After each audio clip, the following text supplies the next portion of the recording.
All right. So after this, I'm going to turn it over to Emily, who's going to start us off with our presentation. But I just wanted to let you know about the session team who's here with us this evening. I'll be sharing a little bit more information about our panel as we get into the discussion, but we've got Sandra, Blaine, Bonnie, and John on our panel.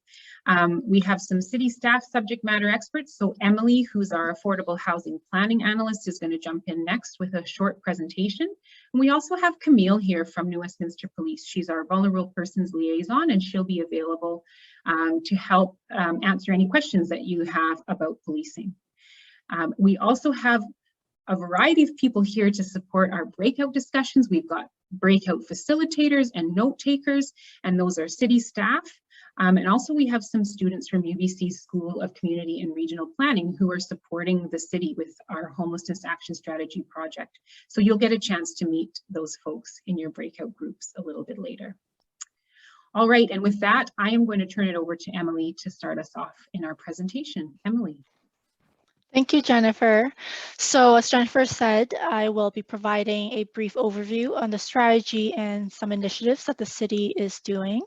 So from 2002 to 2008, there was a 118% increase in unsheltered homeless population. In 2006, the homelessness needs assessment and the previous action strategy were developed. In addition, the Homelessness Coalition was established.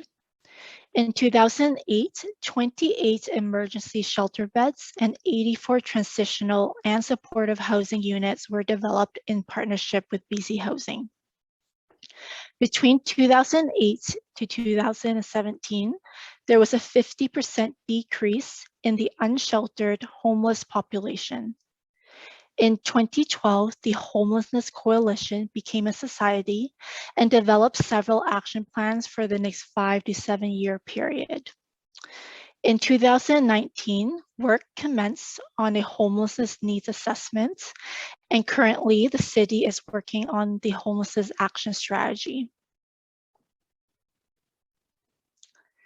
In March 2020, the homeless count enumerated 52 unsheltered and 71 sheltered homeless people in New Westminster. This is likely a significant undercount of the true extent of the unsheltered homeless population. Service providers with a mandate to address homelessness estimated the size of the unsheltered homeless population, including those who couch surf, to be 3 to 4 times the pre-pandemic number.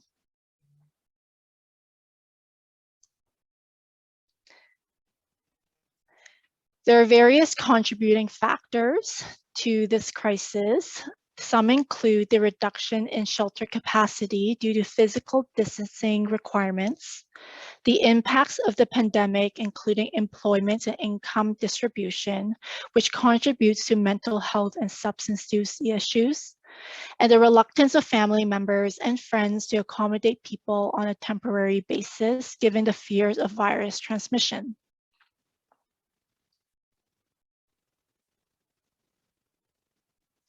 The increase in homelessness is stressing faith-based and nonprofit service providers, as well as taxing city staff and contributing to business and resident complaints. The city has also found that enforcement action only shifts the issues from one area to another, and recent court cases and challenges limit the ability of police and bylaw enforcement to act when it comes to social issues such as homelessness. In response to the increase in unsheltered homelessness, the city is taking action. They have established a COVID-19 at-risk and vulnerable population task force. This task force receives $365,000 in city funding and over $870,000 in foundation and senior government funding to address food security and shelter. In addition, it has established an interdepartmental working group on homelessness to address business and resident complaints related to homelessness and other social issues. The Downtown Livability Initiatives was also developed, which includes 24 immediate and short-term actions to address homelessness and other social issues. And also the city is currently preparing a new homelessness action strategy, which includes a 5-year vision and plan for addressing homelessness. And I believe that is the end of my presentation, and I'll pass it back to Jennifer. Thank you.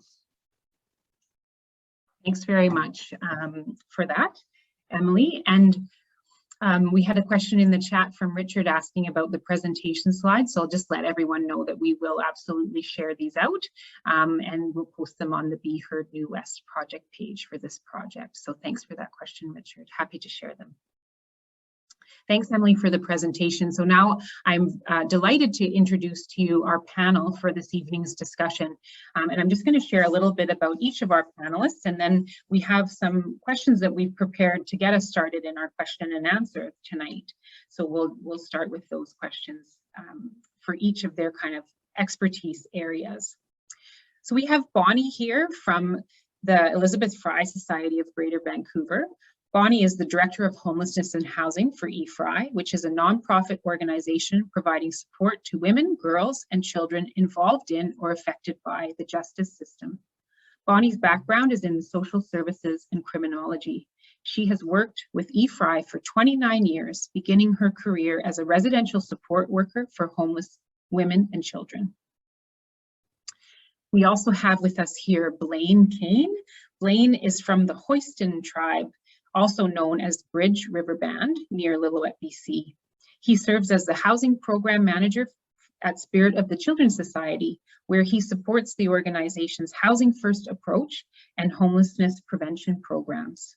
Spirit of the Children's Society is dedicated to making positive changes with a vision of family health, community well-being, and cultural prosperity.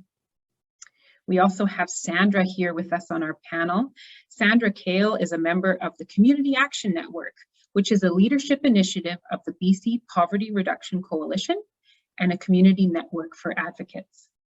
Sandra has a special interest in poverty reduction and advocacy for youth at risk and victims of violence who cannot speak for themselves. Last but not least, we have John here from the city's team. John Stark is the Supervisor of Community Planning for the City of New West.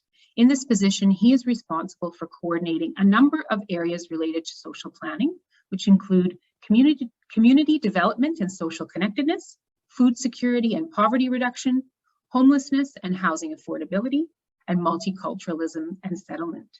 Recently, John was involved in realizing an extreme weather response shelter and accessing about $875,000 in foundation and senior government funding to help address pandemic-related needs of at-risk and vulnerable populations here in our community.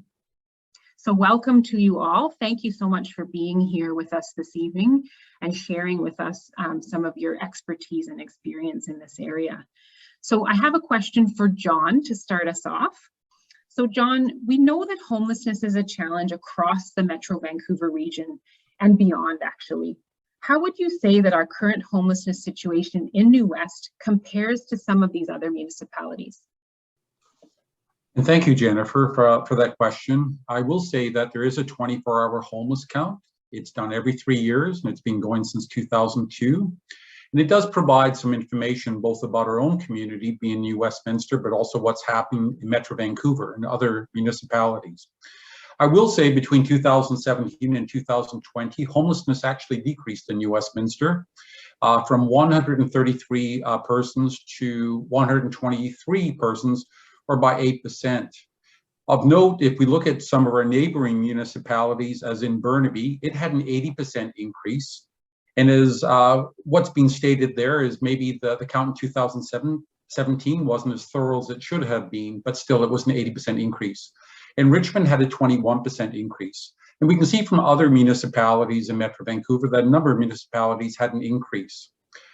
Since that count was conducted in March 2020, which was just prior to the pandemic and the public health advisory, homelessness has increased region-wide, and New Westminster is no exception. And I know that Emily, as part of the presentation, talked about some of the reasons, so I'll not go over them, but about physical distancing requirements, the reluctance of people to bring unsheltered people into their homes. And then we also have a housing affordability crisis and an opioid epidemic. So really, it was like the perfect storm. But I will say New Westminster has avoided some of the large homeless encampments, which have become commonplace throughout the region. And when we look around the region, we see that Abbotsford, Chilliwack, Maple Ridge, Surrey, Vancouver, and Victoria have had those large encampments.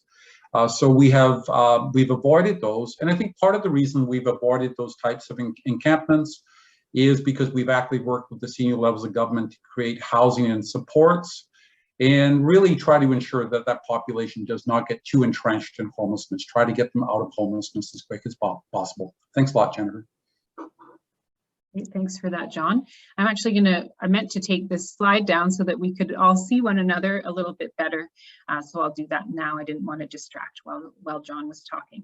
Thanks, John. All right, next I have a question for Sandra. Sandra, what do you see as some of the misconceptions related to those who are homeless? What would you like others to know based on your own experiences? Well, I have to first start by saying I'm guilty. When I've seen homeless population downtown Vancouver, especially living near it in Maple Ridge, that I'm guilty of thinking some, if not all of these points that I have to make. Some of the misconceptions are that they're, addicts. They have mental health issues. They don't have families who love them. They're uneducated. Poor decisions got them where they are. They chose this life. They didn't want to work. They don't want to work. They are anarchists who prefer to live by their own laws. They're criminals. And they're unemployable and have no skill set. And I think that that couldn't be furthest from the truth. And there's a stigma attached to homelessness that we need to start a conversation on and keep it growing. I think that there's a lot of us who are a paycheck away from homelessness ourselves. And I think the pandemic has exemplified that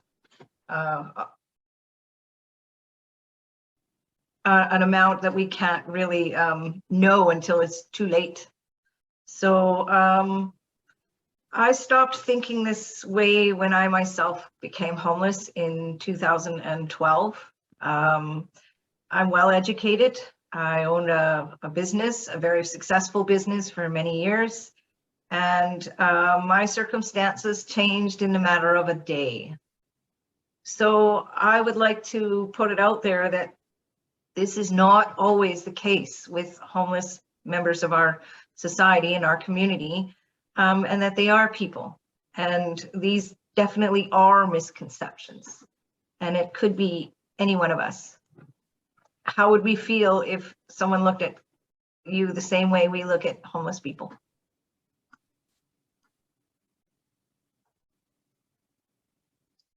Thank you so much, Sandra. That was really powerful. I appreciate you sharing that. And hopefully tonight is part of that conversation about addressing the stigma. So thank you for that. All right, next we have a question for Blaine. Blaine, what are some of the factors that have contributed to Indigenous peoples being overrepresented among those who are homeless? What are people missing when they just look at those raw numbers? This is a good thing to ask. It has a whole bunch of layers to it, but I'll just kind of give a brief answer. But we have histories of being displaced at an early age in life. We have higher rates of higher rates of trauma as well, and we self-medicate with alcohol and other stuff as well.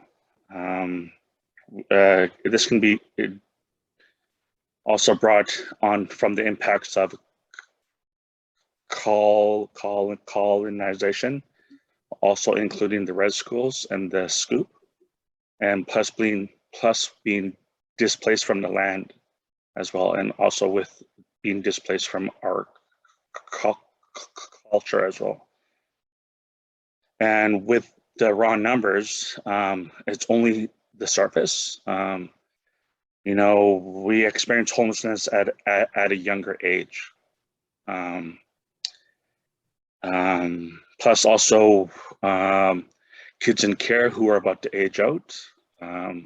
Once they turn 19, that's it. You know, they, you know, are taught no life skills and everything else, and then they're instantly homelessness, and they have a greater chance of being on the streets, and even longer, being homeless longer as well. You know, I can keep going on and on, but I think that is a good answer to the question. Thank you, Blaine. And we recognize these are big questions that we're posing to all of you, and that, you know, that you could probably do a whole session just on these questions that we're starting with our panel. So thank you so much for sharing that with us, and look forward to hearing more from you as we continue on with the Q&A. Bonnie, I have a question for you next. What are some of the impacts of being homeless on women and single mothers and children? How does being unsheltered place these women and children at risk? Yeah, so I want to start with, I think, focus on the children, because I think often we don't think about the children being homeless. We think about who we see living on the streets. And, you know, on a yearly basis, we generally turn away at our shelter here in New West about 600-700 children a year. And who are homeless and looking for shelter. And so for children, you know, some of the issues for them when they're impacted by homelessness or living poor, those kinds of things, is they have a lack of primary care, lack of dental care, lack of nutrition, experience ongoing traumas, sleep deprivation, emotional distress, anxiety. They suffer from depression. They're more likely to have engage in high-risk behaviors, more likely to drop out of school, and certainly have a higher rate of suicide and actually act on those suicidal thoughts. And as they grow, more likely not to have employment as an adult. And so for women, you know, mothers who have children who are homeless often feel very inadequate for their parenting, and often have to make a tough choice. Do I put my kids in care before they're actually apprehended from me and placed into care? So that's a really tough thing. And we see a lot of that with our moms. They're very fearful. They're very fearful to ask for help because they're scared that their kids are going to be removed from them and placed into care. And of course, you know, when you're homeless and living on the streets, more exposed to violence, of course, and more trauma, again, similar to children, more likely to be trafficked or get into the sex economy, stay with an abusive partners, or live in very unsafe accommodations, often lose connections with their children because once they lose their kids and they go into care, they kind of give up and they fall deeper into that situation. They also experience more depression and suicidal thoughts, become dependent on drugs and alcohol, become reliant on shelters, become more involved in the criminal justice system, and unfortunately have a higher potential to die of an overdose or violent death. And as well, like as far as unsheltered, you know, when you're living on the street, your health is not very good. So your lifespan becomes much shorter than, I think, somebody who isn't. The predators will develop relationships with both the moms and the children and prey on them because they have a lack of housing. And again, the moms and the children are more likely to enter into the sex economy. Moms particularly to feed their families, and of course then are more exposed to the ongoing violence. And again, when you start to use drugs, you face the potential of any infectious diseases that come along with that.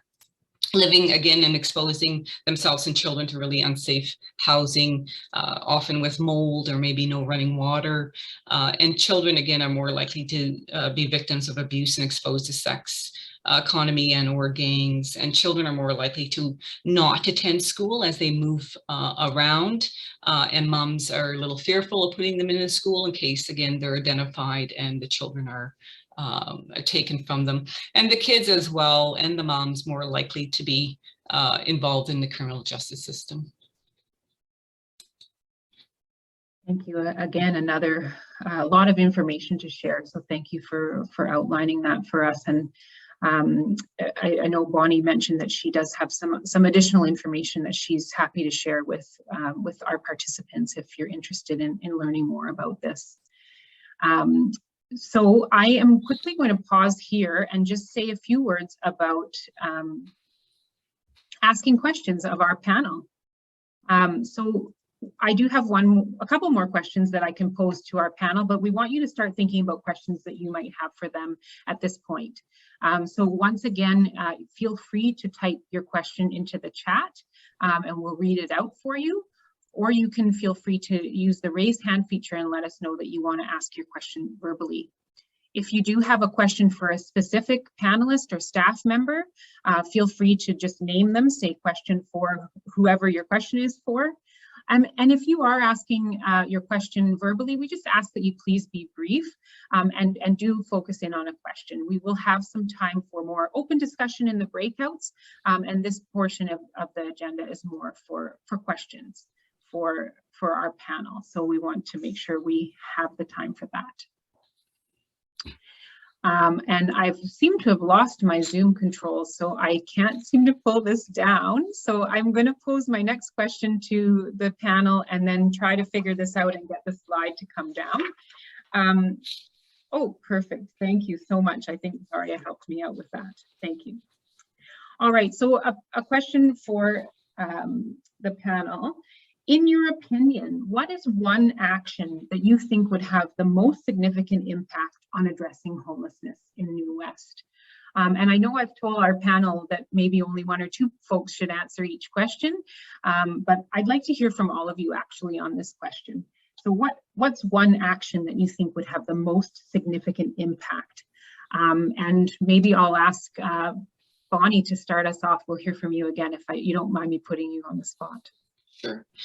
So yeah, I have lots of thoughts on that, but I think, you know, from our perspective as a women's organization, I think when we're looking to build or we're looking to provide housing, those kinds of things, I think we'd like to see that there's some tax and development forgiveness for not-for-profits, because it's hard for us to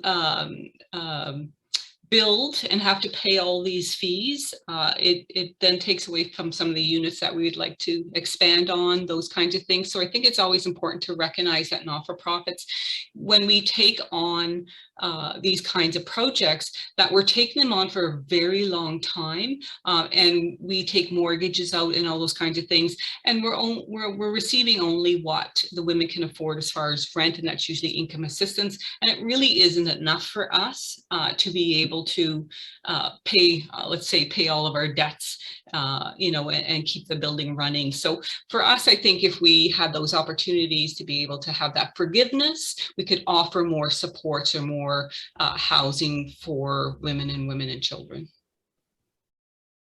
Great, thanks, Bonnie. Who else would like to jump in next on this question? What's one action? Sandra, yeah, please go ahead. I don't know how many are familiar with our mental health system out here.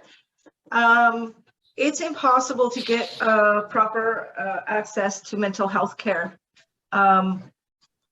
There's long wait lists, and in my own personal experience, I went to my doctor and told her that I was struggling and having some suicidal ideations.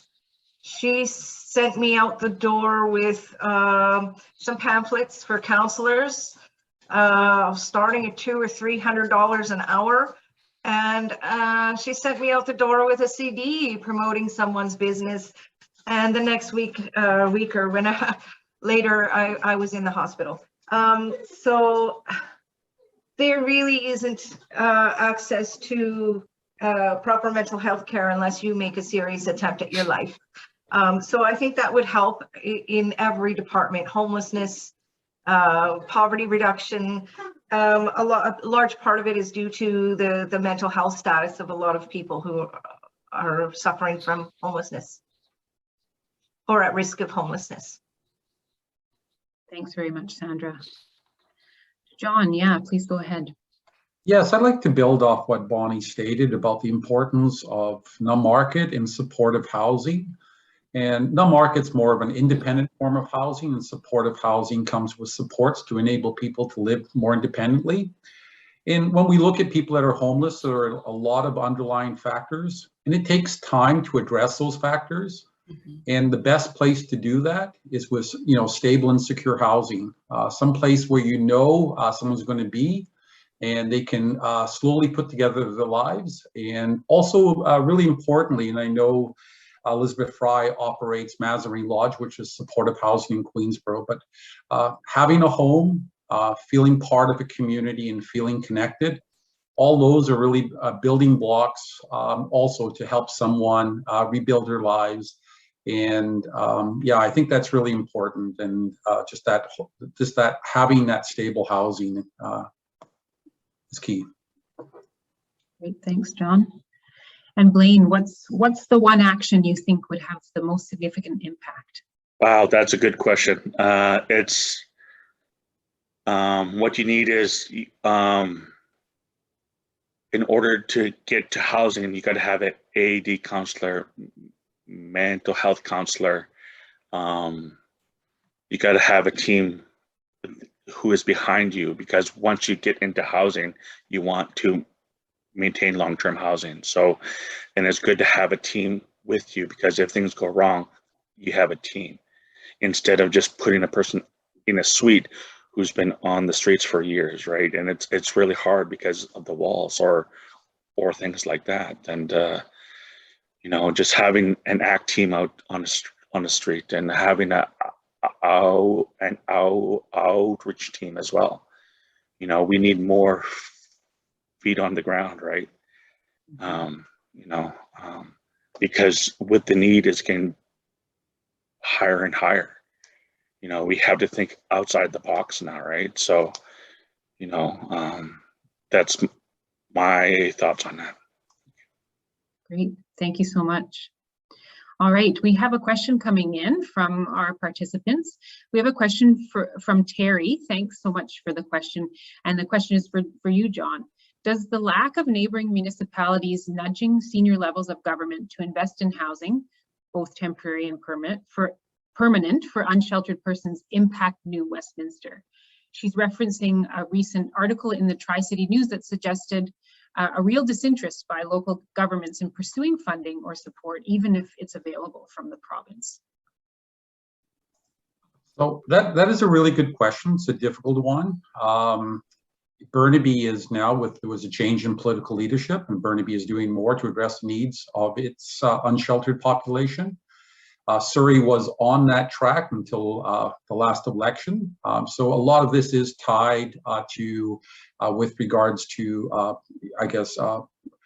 political parties and elected officials. I will say that the evidence from all the 24-hour counts is that the unsheltered population is not as transient as people think. And a way of looking at, when we talk about Abbotsford, Chilliwack, Maple Ridge, they don't have a lot of services, but they have some of the largest homeless encampments in Metro Vancouver. So it does show that individuals because of formal and informal support networks will typically stay where they are.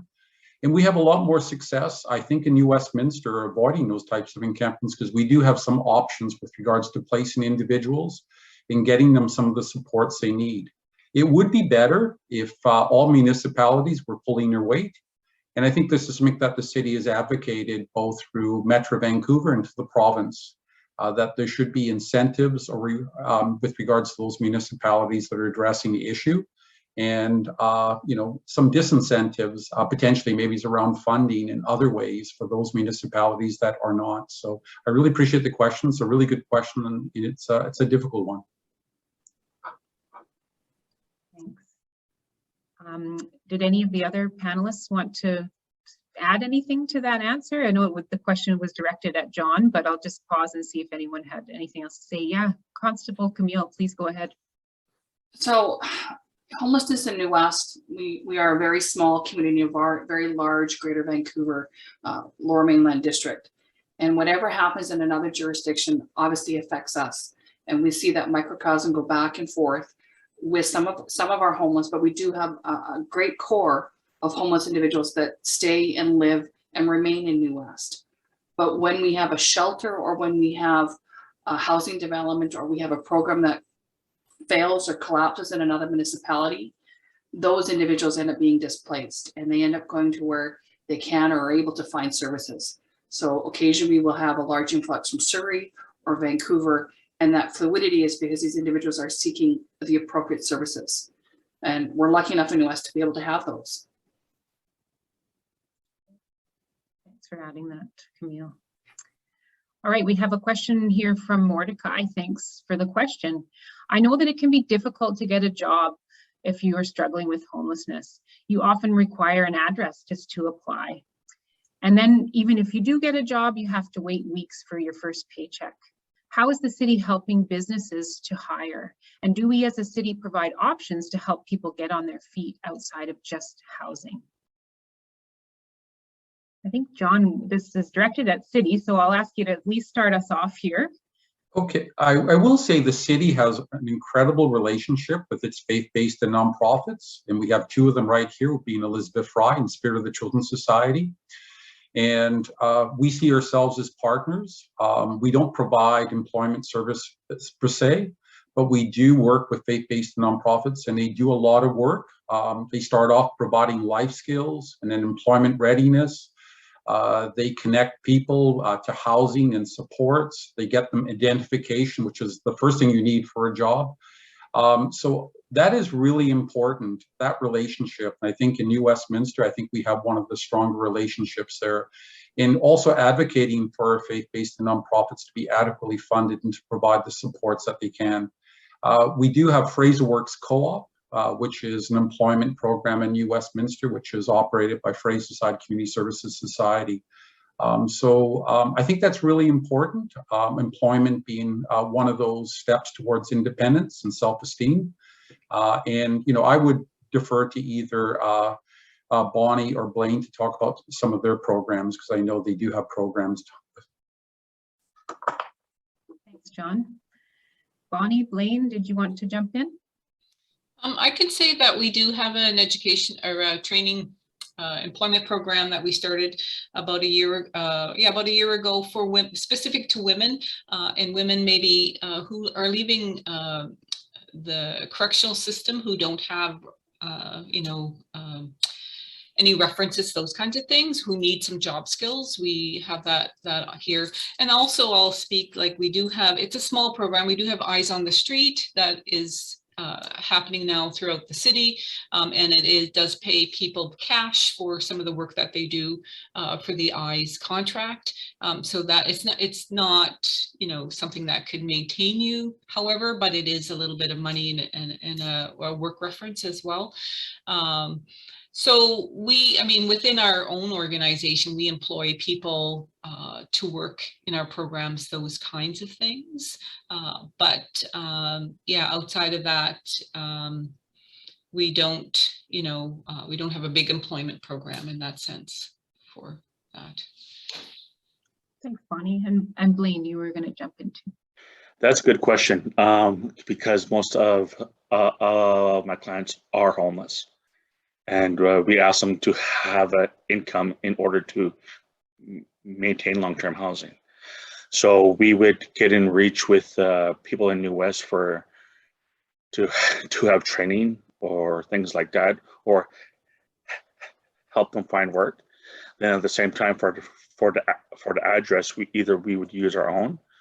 And then once they are working and they have a few paychecks, then we can work on a housing plan, and then we can help them find a place based on their budget so they can maintain long-term housing. And I totally understand that there's very few places out there to have showers and things like that. We do have a handbook on that, and also with the City of New West, they also have emails out to all of us where you can eat every day and have showers and things like that. And I think that's vital, just having that info, and we have to share it with, we have to share it with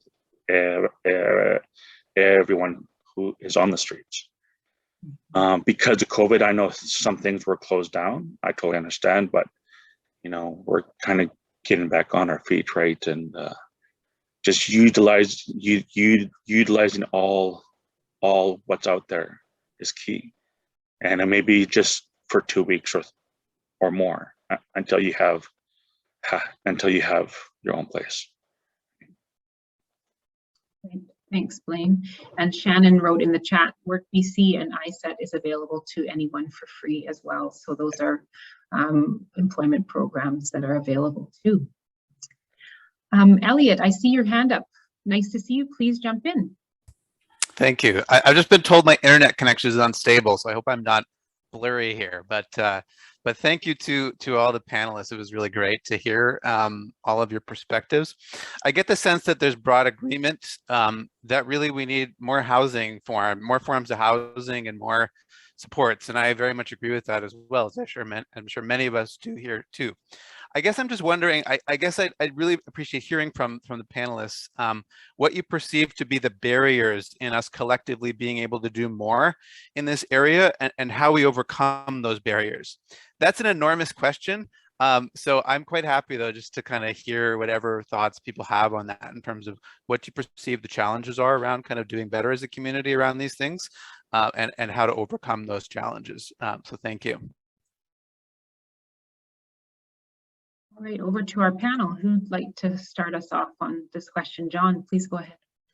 Yeah, I think one of the most significant challenges is for a lot of individuals, they do need supportive housing. This is ongoing supports to live independently, whether they may be mental health supports or recovery or other supports. And that requires a level of subsidization. So, you know, I think the senior levels of government have to recognize the importance of supporting these individuals. And it is actually far less expensive to create new supportive housing than to deal with some of the issues that arise from unsheltered homelessness. You know, whether it's emergency shelters, emergency services, hospitals. So I really think there needs to be a shift there. And of course, it's all tied up in budgets, but is a long-term perspective. I think more needs to be done to you know, meet those needs. And it isn't just developing the housing, it's operating the housing over the longer term. And I think that can be a real big challenge, far beyond the means of local government. That's why it requires senior levels of government. Thanks, John. Yeah, Camille. Some of the barriers that I encounter every day when I'm working with our homeless and vulnerable population out on the streets is fear. It's fear of not only myself being in law enforcement, but fear of engaging with agencies, fear of government, and making that trust to go from living on a street where you don't know where your next meal is coming from, or where you're going to lay your head at that night or for the next night, to engage with a social service agency and trust them, and all of a sudden put walls around yourself in a place, in a room where there may be 40 or other 50 beds, is a really difficult thing for some people. Some of them have had horrible experiences with our social service agencies due to childhood trauma, Indigenous residential schools. There's lots of other layers of trauma that cause them to have innate fear of trusting individuals. And sometimes when we're out on the street early in the morning, those agencies that are there to help don't fit the schedule of homelessness. Homelessness is 24/7. Most government agencies are 8 to 4. So who's looking after those folks on the street when everybody goes home at 4 o'clock in the afternoon? It's unfortunately first responders that have to pick up the slack, but finding housing sometimes late at night or a rehab bed are next to impossible because those agencies that make those connections have gone home for the day. Thanks for that, Camille. I'll ask for if one more panelist wants to jump in here, and then we'll move on to the next question. Yeah, I think we've been talking about this for years at the New West Coalition about having a 24-hour, and I think it goes to what Camille says, having a 24-hour, we'll call it the first point. So whatever's happening in your life in a 24 hours, you pick up the phone, you call this number, and there's someone there. And there's someone there to say, okay, either you come in, maybe it's a place where you can come 24 hours a day, or you have a conversation and then you figure out where and what they need.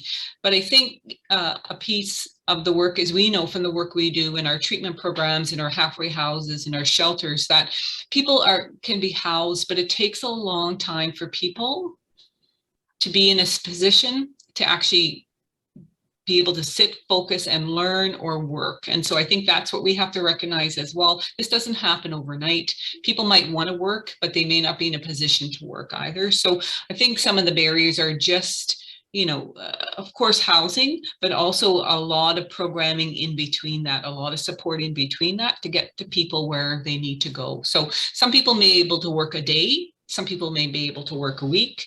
Some people may be able to work in the afternoon and the evenings. However, it's a lot of work to get people, if you've been homeless for a long time and you've been involved in addictions or you have mental health issues, you need to stabilize before you can get back into the workforce or go back to school. So I think it's just recognizing that. And I think you're right, Camille, like building relationships with people to be able to have those conversations with them and direct them kind of in the right place. And it has to be client-centered, of course. But I think sometimes, we have to be realistic as well with the work that we do and what people's capacity is to do to move forward. Thank you. All right, so we have a bunch of questions coming in the chat, and we only have about 5 minutes left for our Q&A. So I am going to ask our panel to maybe do some rapid fire answers. Some of these questions are, about specific services. So I'll ask maybe one person to answer and as briefly as possible. David, I do see your hand. I'm going to get a couple more questions in the chat, and then I'll come to you for sure. So question from Gordon.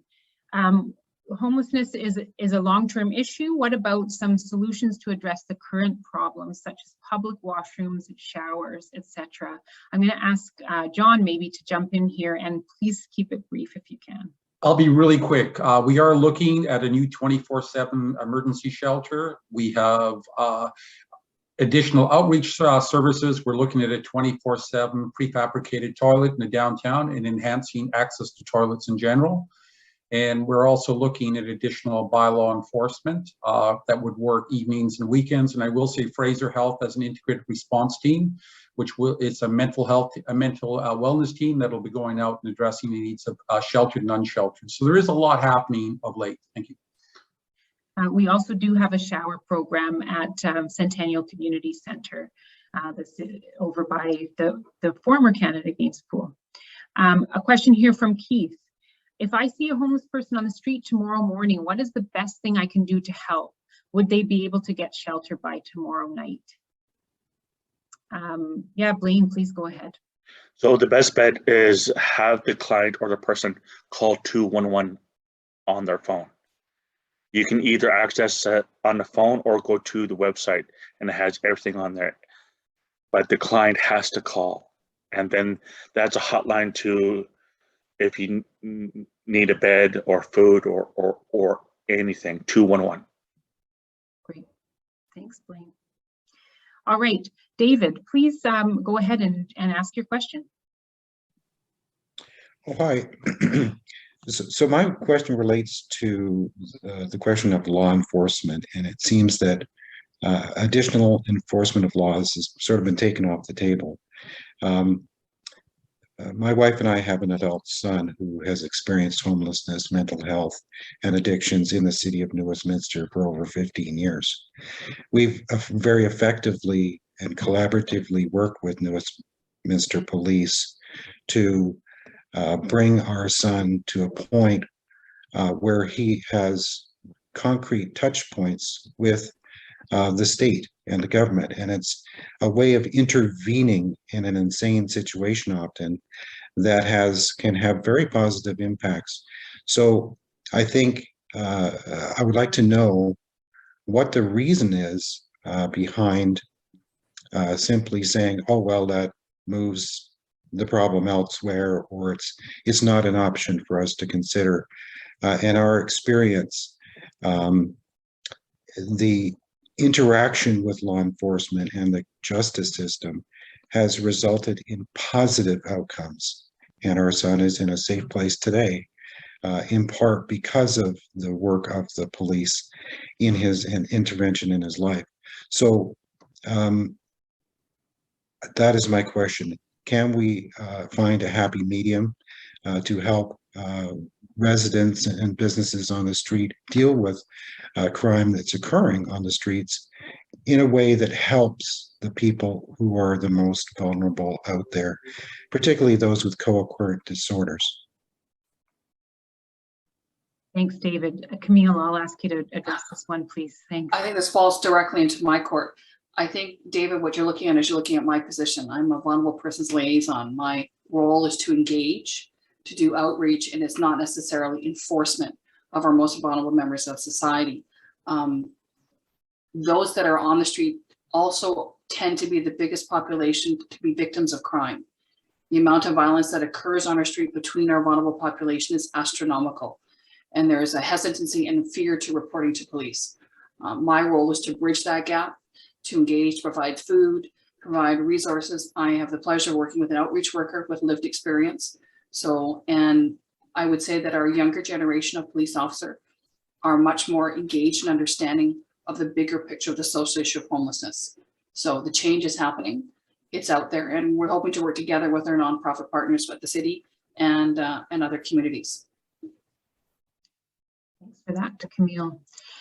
So we do have lots of questions coming in, but we were meant to be moving into our breakout discussions at this point. So I'm gonna, if everyone is okay with this, and I know we don't have time to really consult everyone, we were going to do breakouts and then come back for a really short report back before we wrap up for the evening. So I think given all the questions that are coming in, we're going to spend that time addressing questions and still protect our discussion time, but we won't do the report back afterwards. So you'll go into your breakouts and we're going to take really fulsome notes, and we will share those notes out with all of you and the community. So there will be an opportunity to read about what other people have talked about in their breakouts, but I do want to spend some more time on questions. So hopefully that works for everyone, just because we have a lot of questions coming in and I don't want folks to leave feeling like they didn't get the information they hope to get tonight. So I'm going to merge the next two questions into one. There's some questions here from iPhone and from Jen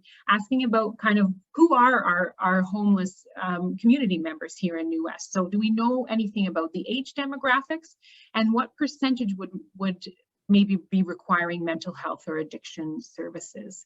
I don't know if we have like full stats on that, but what do we know about that, John? Well, we do have stats, and they are based on the 24-hour count that's done every 3 years. So it does miss a lot of people.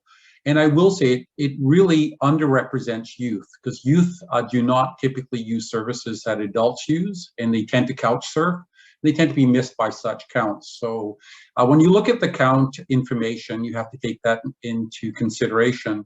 I will say, just like our general population, the homeless population is aging. There was some recent stats. When you look in 2002, the homeless population, I think, was about 4 to 8% in that range, and now it's 24%. That's 55 plus, because people who are unsheltered tend to age at a quicker rate than the general population.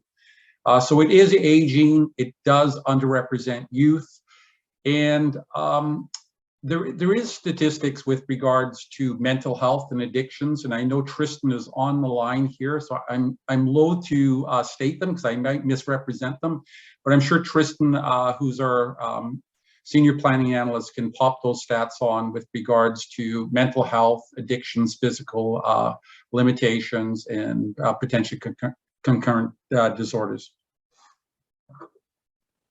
Thanks. I don't know that Tristan is still on the call.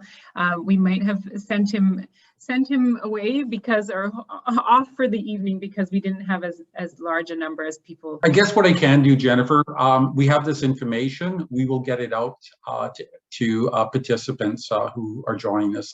Just there's a lot of stats, and I may be off by 5% here or there, and I just don't want to misrepresent. Great, thanks for that commitment, John. We'll make sure that we circle back on that. Okay, we have a question here from Kel, and Kel is talking about the need for mental health and addiction services, and that the waiting lists are long. So does our city plan to expand our treatment centers or add a detox or second stage treatment center, and why or why not? I think I can start by saying that mental health is not a local government service. That is a provincial, healthcare is a provincial jurisdiction, but what would anyone like to add about what we know about treatment centers? Any new treatment centers coming to New West? What's happening in that space? Fraser Health has started an integrated response team, which is it's operational now, and it will address needs of both sheltered and unsheltered individuals with mental health issues. So that's really important. The city is currently through fire and rescue services and community planning, working on an opioid response pilot project. And currently, when first responders attend to an overdose, they resuscitate the individual, but we're looking at with regards to what follow-up can be provided, including working with a nonprofit. So they would have follow-up, they would be connected to services, and it would be a case management approach. So that is being looked at. So those two initiatives are really, I think, are important. And we do have a number of recovery homes. We have Last Door for men, and have, as an adolescent program, we have Westminster House for women, and they also have a youth program. Thanks. Okay, I'm going to take two more questions really quick, and then we're going to move into our breakouts. So Rob asks about the interim report presentation, which we posted on our Be Heard New West project page, and it references some of the other cities whose homelessness action strategies were reviewed. And Rob says these cities aren't exactly leaders in homelessness. Can the research be expanded in the future to other North American cities where more progress has been made on this? I think this is you too, John, and you just muted yourself. Go ahead. Yeah, I think we had our UBC students who have been doing this research, and we could task them with looking a little broader. I think we were trying to see what was applicable. Sometimes if you go to other, like United States or elsewhere, sometimes with regards to their systems are different. They're not necessarily fully applicable, but the UBC students are all here today. And maybe we could look at some innovative examples, probably from the West Coast of the United States, because they seem to be quite innovative, and maybe other parts of Canada. Great, thanks. Sorry, Jennifer, can I just have a quick comment on that as well? Sure, please. And so we run 3 treatment centers, none of which are in New West, but however, what we've noticed, we have one that takes children. And so we know from the work we do that when women are required to go into treatment, they often don't want to go in because they can't take their children. They don't want their children in care. They don't want their children left with somebody who they may see as, will provide the proper care. So I think when considering these kinds of programs, treatment programs, we have to look at how that affects women. They will leave treatment early because they're scared, or their kid calls them and something's happening in the home, however that's going. So when you think about treatment programs, it has to expand to include having children, and that's a complex kind of programming. However, it is effective, and it works with the children as well as the parent, but it is something that is very valuable and needed. Great, thanks for that, Bonnie. Okay, very quickly from John, we have a question about the supportive housing building at Agnes and 6. Do we have an update on the timeline for that? Just a little bit of background. This is 52 units of supportive housing for men and women. It's funded by BC Housing. It is at 6068 6th Street, which is right near Agnes. It looks like it's about a 14 to 18 month timeline with regards to occupancy. So you will see you'll see site preparation occurring soon. And given that it's modular, once the site is prepared, it goes pretty quickly after that. So at the outside, it would be 18 months. I guess if everything moves smoothly, it's about 14 months. Thank you for that, John.